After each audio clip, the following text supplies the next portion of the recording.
Assalamualaikum warahmatullahi wabarakatuh. Alhamdulillah, nahmaduhu wa nastaghfiruh wa nasta'inuh wa asyhadu an la ilaha illallah wa asyhadu anna Muhammadan abduhu wa rasuluh. Para pelajar Masjid Ma'ruf dan para penonton yang dirahmati Allah. Sekali lagi kita mengucapkan syukur kepada Allah Subhanahu wa taala.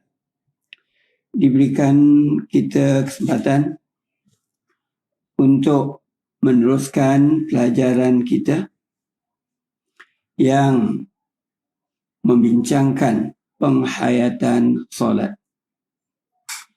Tentunya dalam solat,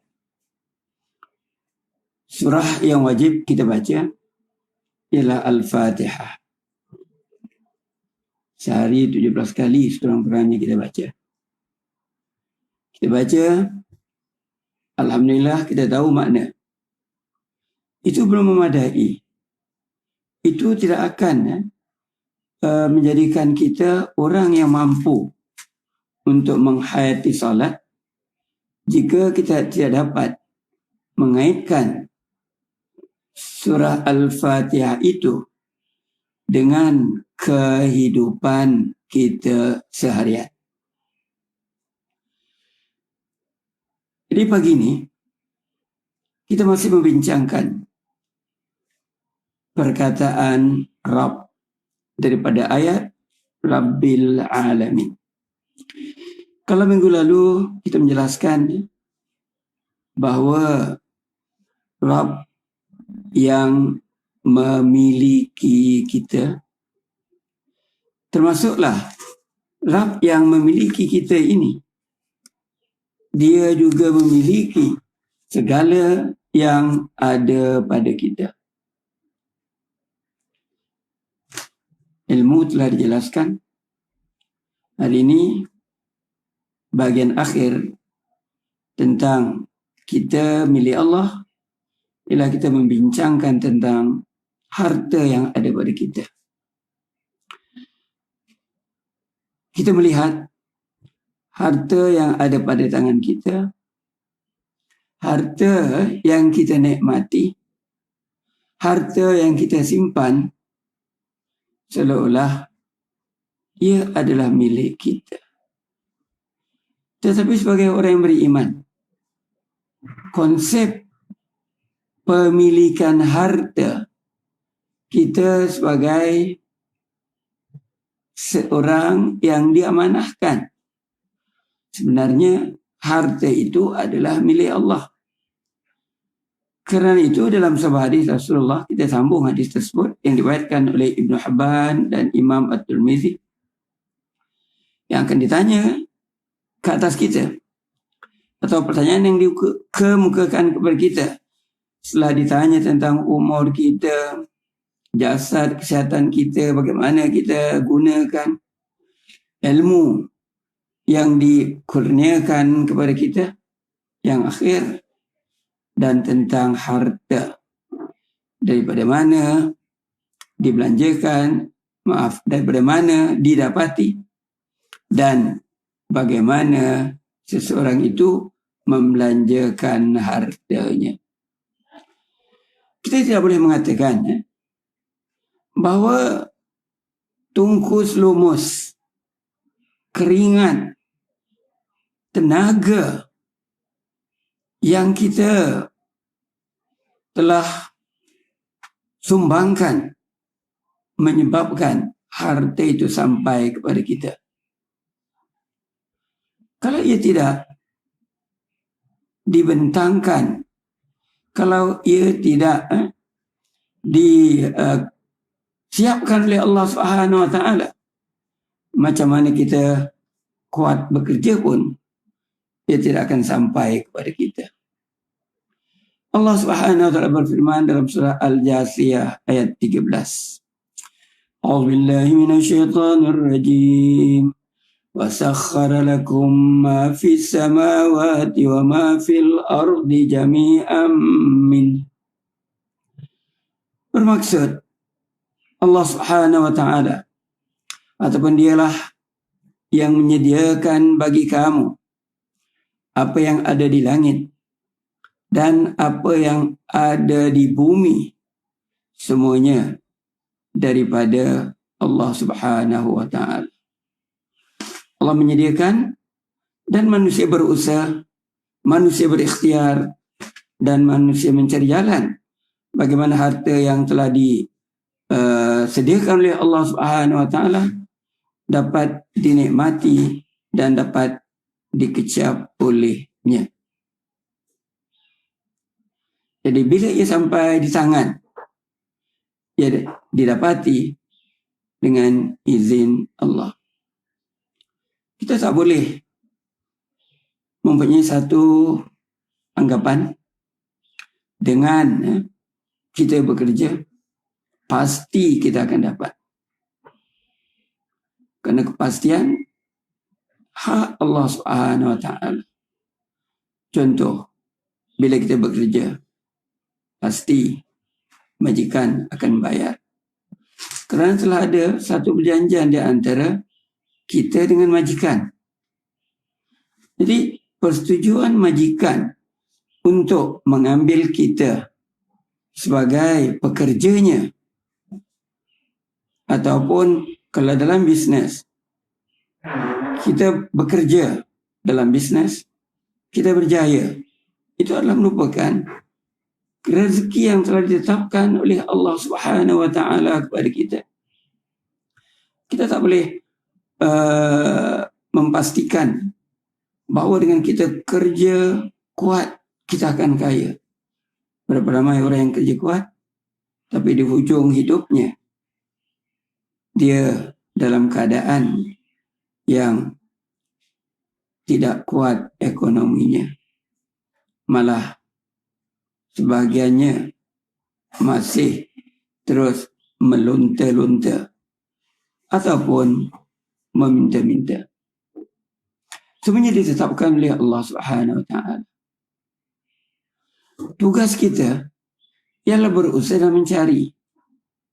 Walaupun di dalam sebuah hadis Rasulullah sallallahu alaihi wasallam pernah disebutkan riwayat Abdullah bin Mas'ud, 4 perkara ditetapkan Allah Subhanahu wa Ta'ala bila seseorang masih berada di dalam kandungan ibunya.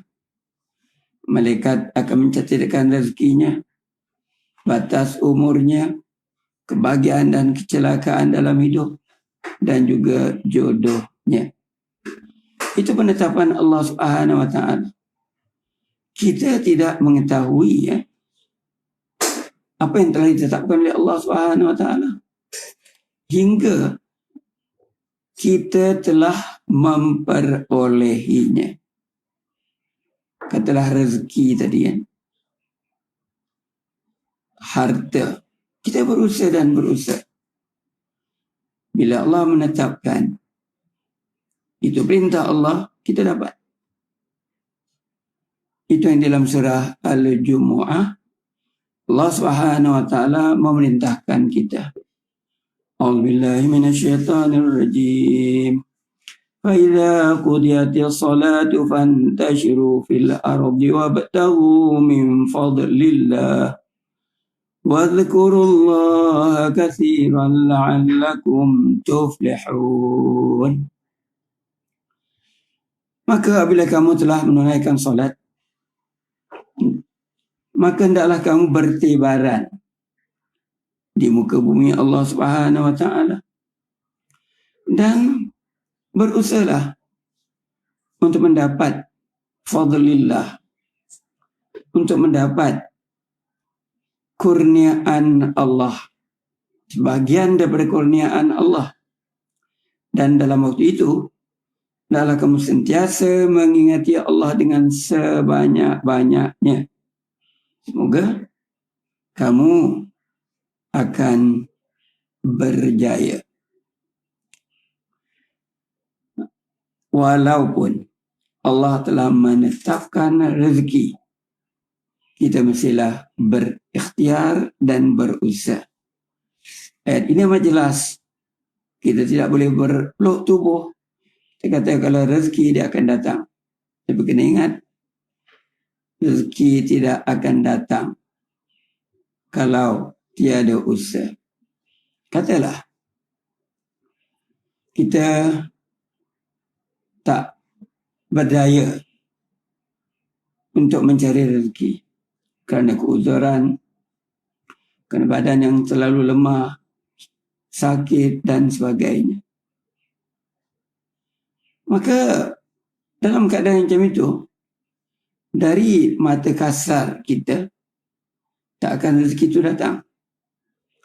Tapi berapa ramai orang yang berada di dalam keadaan seperti itu mendapat rezeki.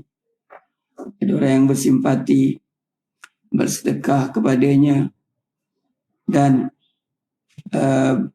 berusaha untuk mengumpulkan bantuan untuknya. Kalau Allah Subhanahu wa taala telah menetapkan dia akan datang. Itu yang tak boleh, tak larat bekerja. Tapi kita yang masih mampu untuk berusaha, diperintahkan sebagaimana ayat yang dibacakan tadi, wabtaghu min fadlillah, kena berusaha. Dan dalam usaha itu jangan lupa kita mengharapkan bantuan Allah. Kerana itu kita dikehendaki mengingati Allah Subhanahu wa ta'ala. Jadi rezeki yang kita perolehi diperintahkan pula supaya ia diusahakan dengan cara yang halal. Kerana rezeki yang halal itu penuh dengan barakah. Rezeki yang tak halal itu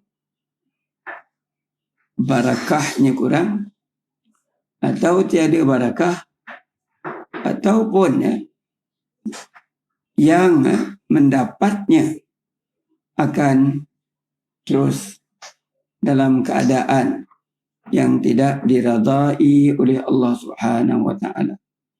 Dia tahu itu tidak boleh dan dia masih meneruskan. Ini yang kadang-kadang berlaku dalam masyarakat. Kalau ia tidak faham, ia tidak tahu Allah itu Maha Pengampun.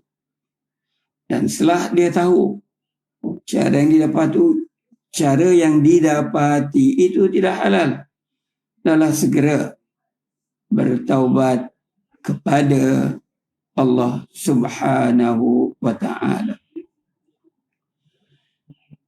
Saudara-saudara penonton yang dirahmati Allah, kehidupan kita di dunia ini adalah kehidupan yang penuh dengan tanggungjawab. Kalau harta yang dikurniakan kepada kita, kita dipertanggungjawabkan dengan harta tersebut. Maka tidaklah boleh kita menggunakan harta itu mengikut suka hati kita. Sebahagian orang berbelanja mengikut suka hatinya, menganggap duit itu duit dia, harta itu hartanya, dia boleh buat apa yang dia suka. Ini satu kesilapan. Bila dia mengatakan demikian, ayat yang dibacakan tadi, wazkurullaha katsira, setelah dapat harta dalam mengingati Allah, dalam mencari harta mengingati Allah, setelah dapat harta pun mengingati Allah, la'allakum tuflihun, semoga kamu berjaya dalam mengendalikan hartanya itu. Jadi kalau seorang itu berjaya mengendalikan hartanya, ia telah mendapat keberkatan. Keberkatan ataupun barakah adalah suatu yang diharapkan. Karena itu, walaupun duit kita banyak, harta kita melimpah ruah, kita tidak boleh mengatakan, aku boleh buat apa yang aku suka.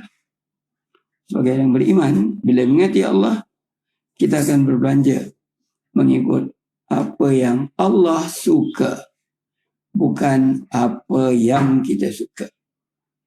Kalau kita berbelanja mengikut apa yang kita suka, maka kita akan mengikut hawa nafsu semata-mata. Kita akan berbelanja lebih daripada keperluan. Karena keinginan manusia tidak pernah terbatas. Tetapi keperluan manusia terbatas. Contoh, di bulan Ramadan seperti ini, kita perhatikan, ini memang realiti dalam masyarakat. Bila seorang itu berbuka, kadang-kadang saya lihat dalam Facebook yang dipostkan oleh seseorang penuh dengan makanan melimpah, berbagai jenisnya dihidangkan untuk dimakan waktu berbuka. Tetapi berapa banyak yang boleh dimakan? Kerana kemampuan kita dalam kita memanfaatkan makanan itu terbatas. Tapi keinginan kita mengumpulkan begitu banyak, sepenuh meja, itu keinginan. Dan itu kita tidak boleh mengikut hawa nafsu kita. Lakukanlah apa yang Allah Subhanahu wa Ta'ala suka.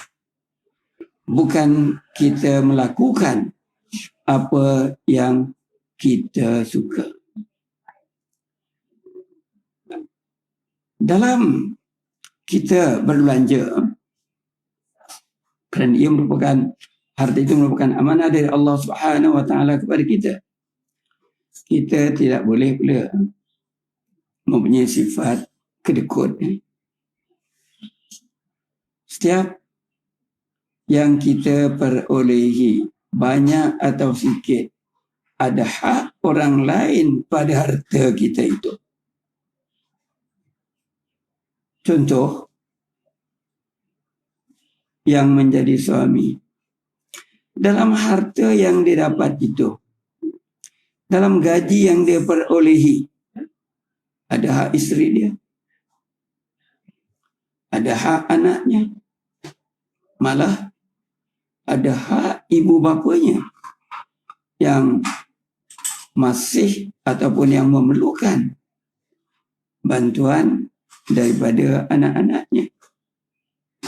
Allah Subhanahu wa Ta'ala mengingatkan kita dalam surah Al-Isra ayat 29. A'udzu billahi minasyaitonir rajim. Wa la taj'al yadaka maghlulatan ila unuqik. Dan janganlah kamu membelenggukan tangan kamu di leher kamu.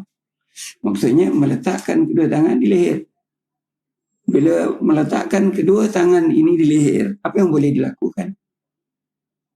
Ini sebagai satu kata-kata yang simbolik lah untuk menunjukkan bahawa tangan-tangan kita yang memiliki harta ni janganlah dibelenggu sehingga tidak dapat digunakan untuk memanfaatkan orang lain. Di samping itu, ayat selanjutnya, wala tabsudha kullal bast. Dan janganlah pula kita melepaskan sepenuhnya.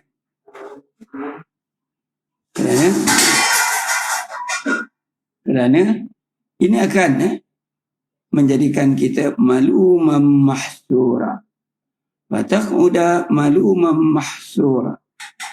Akhirnya akan tercela dan hidup dalam keadaan yang kering. Itu kalau seorang itu berbelanja sesuka hati. Dan ini kita boleh melihat dalam masyarakat yang dapat dijadikan iktibar dalam kehidupan kita. Jadi harta yang kita perolehi adalah amanah dari Allah kepada kita. Dan bila ia merupakan sebagai amanah, kita gunakan sesuai dengan yang mengamanahkan. Untuk punya sifat ini, perlulah kita punya keimanan yang kuat, sehingga kita hendak bersyukur di atas nikmat yang dikurniakan Allah kepada kita. Dan mensyukuri nikmat Allah Subhanahu wa taala, kita berkongsi. Kita berkongsi apa yang kita perolehi dengan mereka yang memerlukan. Itu yang dalam surah Ad-Duha Allah Subhanahu wa taala berfirman, A'udzubillahi minasyaitonir rajim. Wa amma bi ni'mati rabbika fahaddits. Kalau ikut makna selari, dan dengan apa jua nikmat yang dikurniakan oleh Tuhanmu, hendaklah kamu hibahkan. Maksud menghibah bukanlah kita setiap yang kita dapat kita terangkan kepada orang, aku dapat kelebihan, keuntunganku sekian banyak. Jarang orang akan menerangkan berapa banyak uang dia ada. Tetapi ramai orang akan menerangkan keadaan bila dia tidak mempunyai uang. Yang ada uang ni, dia tak nak cakap berapa banyak dia ada. Tapi yang tak ada uang ni, dia akan menghibahkan dia tak ada uang, agar dia diberikan bantuan, dia diberikan sedekah dan sebagainya. Jadi ayat daripada surah Ad-Duha itu mengingatkan kita dalam harta kita ada bahagian orang lain. Adalah dihebahkan. Maksud hebah, kita berkongsi harta kita dengan orang lain. Terutama dalam bulan Ramadan ini, dalam bulan Ramadan ni, kita kalau lihat khabar ke, kita dengar radio sebelum azan, setelah azan, terdapat badan-badan yang memerlukan bantuan kita. Dan bila kita bantu, artinya kita telah menghibahkan apa yang kita ada dengan orang lain. Dan saya juga suka mengingatkan dalam kesempatan ini, bila kita membantu, kita mengatur prioriti kita. Mana yang lebih penting, mana yang lebih memerlukan. Bukan setiap orang kita bantu. Sebab kalau kita hidup berjiran, kalau jiran kita susah, maka jiran kita lebih kita utamakan. Dan kalau kita ada keluarga, maka keluarga kita itu ada lebih diutamakan. Ini yang diajarkan oleh Islam kepada kita. Sebab mereka yang meminta, mengharapkan bantuan kita dan sokongan kita, ramai di negara kita ni, alhamdulillah. Jadi kita boleh berkongsi harta kita. Tapi kenalah, bila kita bersedekah pada sesuatu yang boleh menyenangkan dia. Dan bila kita bersedekah kepada mereka yang memang dapat membantu kehidupan dia, menjadikan dia Muslim yang lebih baik, Dan juga hendaklah dalam pemikiran kita bahawa ia sebagai satu investment kita di akhirat, sebagai insurans kita di akhirat. Sebagaimana hadis Rasulullah sallallahu alaihi wasallam, apabila mati seorang manusia terputus segala amalnya kecuali 3. Antaranya ialah sedekah jariyah. Wang yang kita berikan dan dia terus dimanfaatkan dan terus mengalir kepada kita walaupun kita telah tidak berada di dunia ini. Jadi Islam menggalakkan kita berkongsi nikmat kebendaan yang kita ada. Tapi kita mestilah mengatur prioriti, mengatur keutamaan. Apakah kalau kita berikan kepada badan-badan yang tertentu, ia dapat dimanfaatkan sebagaimana yang kita kehendaki? Atau bila kita berikan kepada badan-badan tertentu, hanya akan menaikkan nama mereka, menaikkan nama pemimpin-pemimpin mereka. Ini yang kita khawatiri. Kita melakukan dengan penuh keikhlasan mencari redha Allah. Tapi kita khawatir ada orang yang menggunakan bukan cari redha Allah, cari jalan untuk mengukir nama, mencari pujian. Perlulah kita mengatur prioriti. Bukanlah saya melemparkan tuduhan kepada sesiapa, tapi perlu kita menghayati perkataan Rabb tadi agar benar-benar dapat memberikan manfaat. Bukan saja kita berkongsi, malah orang yang kita kongsikan itu takut kepada Allah, sentiasa mengingati Allah. Nah, itu dalam kita berkongsi. Wa amma bi ni'mati rabbika fahaddits. Lihatlah dengan siapa yang kita kongsi. Dalam masyarakat majmuk seperti di Singapura, kadang-kadang ada orang yang bukan Islam meminta. Kalau bukan untuk tujuan-tujuan keagamaan, tak salahlah kita membantu mereka. Bukan saja dasar kemanusiaan, tetapi kita juga digalakkan untuk membantu siapa sajalah. Banyak kali kita dengar kisah seorang pelacur yang menyelamatkan seekor anjing. Ia dapat menikmati ganjaran yang besar, dapat memasuki syurga Allah Subhanahu wa taala. Itu hanya seekor anjing. Apatah lagi kalau kita membantu seorang manusia walaupun dia bukan Islam. Di sana akan mempamerkan beberapa keindahan Islam. Kerana Islam dalam membantu orang yang susah tidak mengira agama dan bangsa. Dan yang kedua, itu adalah juga sebagai satu dakwah. Satu dakwah yang menunjukkan Islam bukan suatu agama yang keras. Maksudnya Islam bukan satu agama yang hanya melihat sesuatu itu dalam batas yang sempit. Tetapi Islam punya pandangan, ajaran Islam punya pandangan yang luas. Jadi segala yang kita dapati dari Allah Subhanahu wa taala adalah merupakan sebagai satu amanah.